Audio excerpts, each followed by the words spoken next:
Hello friends, this is Ryan Hicks of TaughtToProfit.com. Today I want to talk to you about the 4-Hour Workweek. This is going to be a book review, and I want to be real clear from up front. This is not a book I would recommend for you. Now, my book reviews, I only want to be positive. I would never have reviewed this book at all because I don't have a lot of positive things to say about it.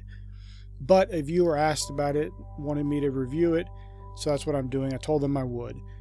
This book has some good points about the 80-20 rule. A lot of these things have been around for thousands of years, but being more efficient, and he argues about whether it's efficient or effective, and time management is not really time management.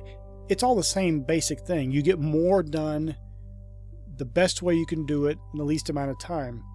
The problem is, with the time that is freed up, it's basically living a nomad's life, traveling the world, and in the end you're still empty. And you've also wasted your youth traveling the world and you haven't built anything.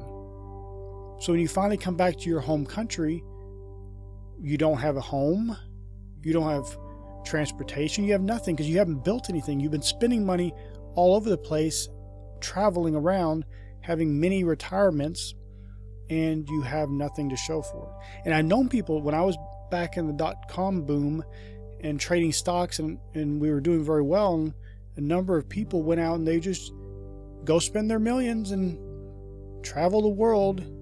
10, 15 years later, they have nothing. They're having to start over from scratch. They're in their 40s, some are in their 50s, and they're having to start from scratch with nothing. They don't have, because they did this nomad life.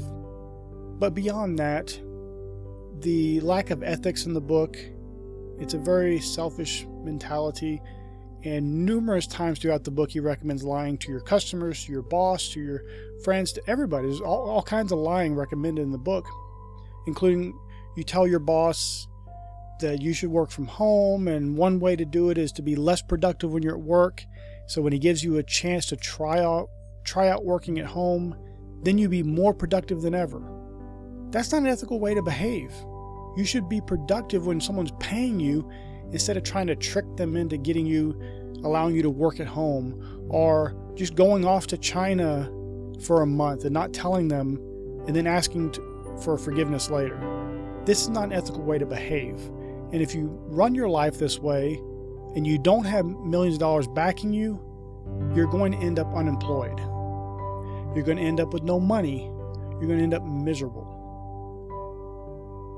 So maybe the first 80 pages or so of the book, talking about efficiency, if you can get past some of the profanity and stories that do not matter to you at all, if you can take some of the ideas about being more efficient, having other people come in and help you, outsource things that you don't need to be doing, that you're not the best at, and expanding those things that you are good at, that can be some good takeaways from this. Otherwise, I would not recommend the book. I pray it's been a blessing for you. May God bless you richly.